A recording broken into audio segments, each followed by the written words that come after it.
안녕하세요. 노사라이브TV 신대표 신동원 노무사입니다. 벌써 2026년이 밝은 지도 이제 몇 주가 지났네요. 항상 새해가 오면은, 새해에는 어떤 노동법이 변동된 게 있어서 이런 것들을 이제 잘 알아두셨으면 좋겠습니다. 라고 방송을 찍었던 것 같은데, 이미 몇 번 말씀드린 바가 있는 것과 같이 2026년이라고 딱히 많이 변하는 건 없는 것 같아요.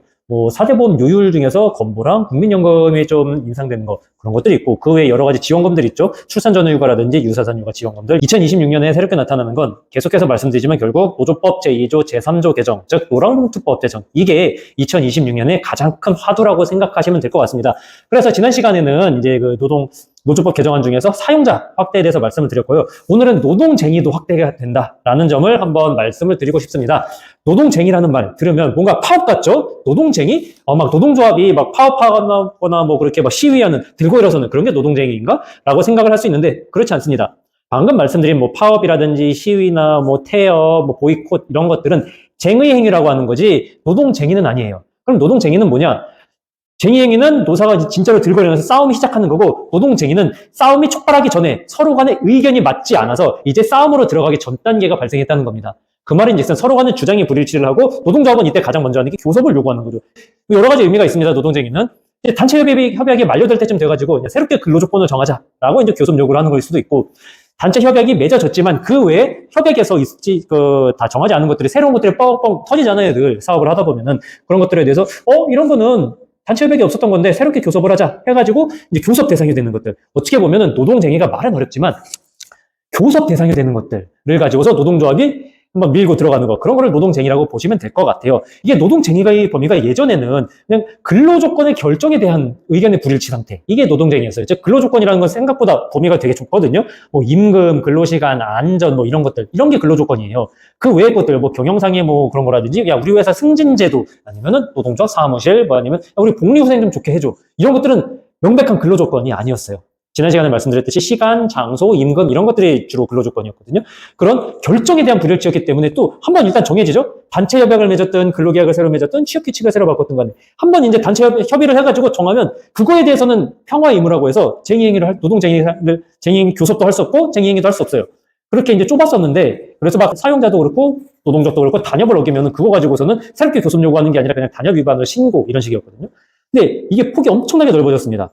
읽어드릴게요. 이전에는 근로조건의 결정에 관한 의견의 불일치에서 엄청나게 늘어났습니다.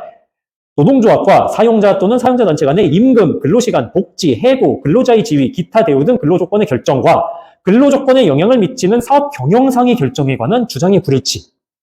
혹은 그리고 또 하나 있습니다. 그리고 노조법 제92조 제2호 가목부터 라목까지의 사항에 관한 사용자의 명백한 단체 협약의 위반으로 발생한 분쟁 상태. 즉, 이제 노동조합이 새롭게 교섭 요구하면서 사용자 너 일로 와봐, 회사 일로 와봐 할 수 있는 대상이 이전보다 확 늘어나는 거예요. 단협 위반했을 때는 신고하는 거 외에는 딱히 할 수 있는 게 없었고, 신고하면 뭐 아니에요, 막 조사받고 막 소송 가다 보면 2년 4년 갔는데 그 전에 일단 나와봐, 교섭 요구하고 그거 가지고서 파업도 할 수 있고 그렇게 되는 겁니다. 여기서 많이 늘어난 게 예전에는 막 징계 사유, 징계 절차, 막 해고자 복직 이런 것들, 이게 과연 교섭의 대상이 되느냐?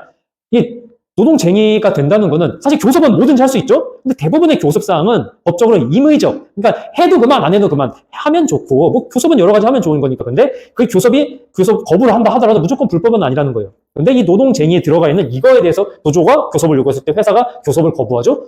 그러면 그때부터는 노조법 부당노동에서 금지하고 있는 부당노동행위, 불법적인 교섭 거부 행위가 돼서 형사처벌이 되어버립니다. 그래서 확 늘어난 게, 자 이제 징계받은 것들, 여기 근로자의 지위라는 게, 근로자의 지위 이미 앞에 뭐 근로시간, 임금 이런 것들 해고 다 들어가 있잖아요. 그럼 남은 게 뭐가 있겠어요? 발령 같은 거 있겠죠? 배치 전환, 작업 방식 변화, 징계, 평가, 이런 게 이제 근로자의 지위에 관한 것들이겠죠. 그래서 이제 앞으로는 징계에 관한 것들, 아까 말씀드린 평가에 관한 것들, 그리고 회사의 평가 규정 있죠?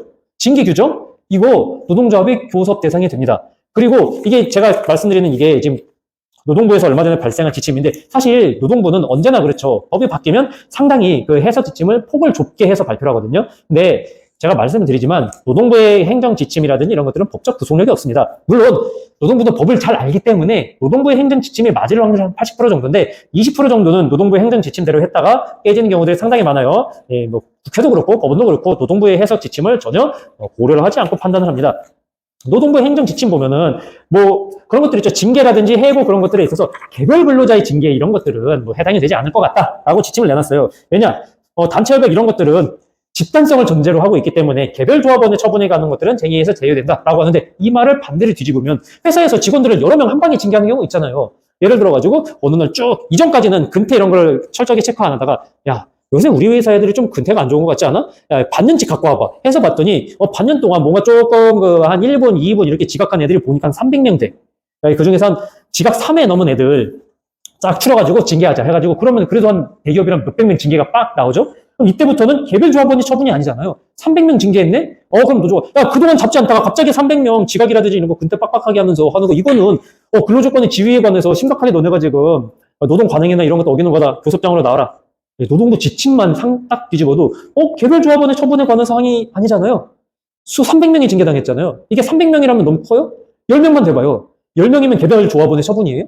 아니죠. 다수를 징계하면은 그거 가지고 노동조합이 밀고 들어와 버릴 수가 있어요. 해고도 마찬가지예요. 해고자 복직 요구 등 개별 근로자의 해고의 효력을 다툼 가지고 안 된다. 그럼 반대로 뒤집어서 생각하면은 한 5명을 해고시켰어.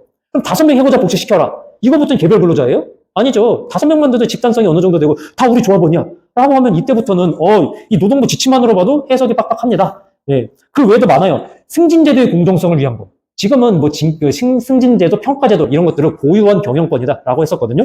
근데 이제 노동부 지침만 봐도 회사의 승진제도, 징계제도, 평가제도, 노동조합이 교섭 요구를 하면은 그걸 가지고서 교섭을 해야 될 의무가 생깁니다. 이것만 해도 노동쟁의 범위가 엄청나게 넓어졌죠. 이런 것들 기존의 단체협약에서 절대로 다루지 않았던 것들이에요. 근데 거기에 넘어서 또 생겼어요. 가장 이제 회사들에서 어렵게 생각하는 거. 근로조건에 영향을 미치는 사업상의 결정에 관한 주장의 물치. 사업상의 결정 대단히 많죠. 우리 회사가 외국에 투자하고 싶어. 공장을 어디 새롭게 만들고 싶어. 아니면 반대로 우리가 자동차 회사에서 자동차 A도 만들고 B도 만들고 있는데 A가 잘 안 팔려서 이제 A의 생산 라인 날리고 싶어. 이런 것들이 다 사업 경영상의 결정이잖아요. 근데 그 중에서 근로조건에 영향이 간다라고 하면 그런 것들도 사전에 노동조합이 교섭 요구를 하면 어차피 소문 다 퍼지니까 이거 교섭을 해야 된다는 겁니다. 이게 노동부 지침 보면 상당히 좁게 생각을 해요. 합병, 분할, 양도, 매각 등 이렇게 기업 조직 변동을 목적으로 하는 사업 경영상의 결정 그 자체는 단체 교섭의 대상이 아니다. 근데 솔직히 이게 근로조건의 결정을 미치는 게 아니라 사업상의 결정이기 때문에 아니다라고 하는데 기업이 합병하거나 매각하거나 하면은 근로조건에 영향이 안 가요? 어지간하면 가죠. 그래서 노동부가 바로 밑에 좀 자기네가 생각하기도 이상하니까 이렇게 또 추가적으로 다뤄놨어요. 합병, 분할, 매각, 양도 등의 결정에 따라 정리해고나 배치 전환 등이 객관적으로 예상되는 경우 고용 보장 요구 등에 관한 단체 교섭을 요구할 수 있어. 회사를 분할하는 거야. 좀 내가 생각하던 그 회사에서 나갔지만 이건 어쨌든 간에 하던 일이 바뀌지 않으니까 좀 교섭이 안 되겠죠? 근데 분할은 원래 안 됐어. 회사를 매각을 했어요. 그러면은 예를 들어서 전라도에 있던 회사가 경상도에 팔렸어. 그럼 본사로 막 사람들 데리고 오고 싶잖아요. 전라도에 있었던 사람들 중에 일 잘하는 사람 본사로 데리고 오고 싶고. 배치 전환 중 가장 대표적인 게 지역 간 발령이거든요. 지역 간 이런 걸 하면 300명 중에서 본사 인력 50명을 본사로 데리고 오겠다. 예상이 된다라고 하면은 그런 매각이나 양도 사전에 교섭 요구 대상이 됩니다. 결국 노동부가 이렇게 조심스럽게 달아놓은 이 문구만으로 따져도 합병이나 분할, 매각, 양도 이런 결정들 대부분은 노동조합이 교섭 요구하면은 받아들일 수밖에 없습니다. 분할 정도는 좀 제외될 수가 있을 것 같아요. 그런데 가장 대표적으로 노동부도 어쩔 수 없이 인정한 거. 정리해고 구조조정에 따른 배치 전환은 사업상의 결정이라고 해도 단체 교섭의 대상이 됩니다. 지금까지는 정리해고나 구조조정 그 자체는 대법원도 그렇고 노동조합이 그 교섭 대상이라고, 즉 노동쟁이라고 인정한 적이 한 번도 없었는데 이제부터 정리해고와 구조조정은 사전에 노동조합이 교섭 요구하면은 무조건 이제 교섭을 해야 되는 사항들이 됐고요. 마지막으로 좀 빡센 게 단체협약 위반인데 결국 아까 앞에서 노동부가 했던 개별 조합원의 그런 것들 이게 노동조합이 징계라든지 이게 노동조합이 사용자의 명백한 단체협약 위반이다라고 끌고 들어와 버리면은 결국은 교섭을 할 수밖에 없게 되는 구조가 만들어졌습니다. 이게 노조법 92조 2호에서 하는 게 임금, 복리후생비, 퇴직금에 관한 사항. 사실 이거는 안 하면 원래부터 형사고소 빡빡하게 들어갔죠. 임금 체불부터 시작해서. 근데 두 번째, 근로시간, 휴게시간, 휴일 휴가에 관한 사항, 징계 및 해고의 사유와 중대한 절차에 관한 사항, 안전보건 및 재해부조에 관한 사항. 이거는 단체협약에 있으면 그 사항을 어겼다? 예전에는 아예 노동위원회가 이런 거였는데 노조가 바로 교섭 요구하고 사용자가 안 들으면 바로 파업이 가능해지는 거예요. 결국 여기서 단호, 징계 및 해고의 사유와 중대한 절차에 관한 사항. 만약에 회사가 아까 전에는 개별 근로자에 대해서 징계나 해고는 대상이 아니다 라고 했는데 여기 징계 사유와 절차에 관한 사항에서 단협 위반이 있었다라고 보이면 가능하다고 하잖아요. 근데 징계 관련해서 우리가 노동위원회 가는 게 다 그거잖아요. 징계 사유 위반, 징계 절차 위반 이걸로 가는 건데 결국 그러면은 개별 조합원의 징계에 관한 거라도 사유와 절차에 관해서 명백하게 단협 위반을 했다라고 하면은 이 앞에서 노동부 지침 개별 근로자에 관한 거 안 된다. 다 그냥 불거품이에요. 단협 위반이다 라고 끌고 와버리면은 회사는 그런가? 해가지고 결국은 교섭으로 나가야 됩니다. 이 결국 엄청나게 제가 길게 말씀드렸는데 노동쟁의 범위가 지금보다 한 5배는 늘었다고 생각하면 되고요. 우리가 흔히 회사의 노조 업무라고 하면은 뭐 여러 가지 평상시에도 하지만 가장 메인은 단체 교섭해서 협약을 만드는 거죠. 그리고 단체 협약이 맺어지면 그래서 회사 너무 뒤면 이제 좀 휴가 좀 가고 한 반년은 평화롭겠지 이랬거든요. 이제 아니에요. 노동조합이 있는 회사는 특히 과반 노조가 있다라고 하면은 상시 교섭 상태입니다. 단협을 맺어봐야 여기 단협에서 다 정할 수 없는 그 모든 것들이 다 노동쟁의의 대상이 돼요. 어느 정도 협상력이 있는 노동조합이 있는 회사는 1년 365일 교섭 상태에 들어간다라고 생각하시면 될 것 같습니다. 오늘 주제 사실 좀 어려운 주제입니다. 근데 제가 오늘 이 주제를 찍은 이유는 지난번에 2탄 찍겠다라고도 했지만 바로 제가 이 방송을 찍는 오늘부터 서울 버스들이 단체로 파업에 들어갔거든요. 그렇기 때문에 이제 좀 우리 사회에서도 이렇게 노조법에 대해서 노동쟁의라든지 쟁의행위에 대해서 좀 사회 전반적인 인식이 높아져야겠다라는 생각으로 한번 길게 영상을 찍어봤습니다. 혹시 오늘 방송에 대해서 궁금한 점이 있으시다든지 그런 것도 있으면 댓글로 남겨주시고요. 저는 오늘 방송 여기서 마치도록 하겠습니다. 여러분 감사합니다.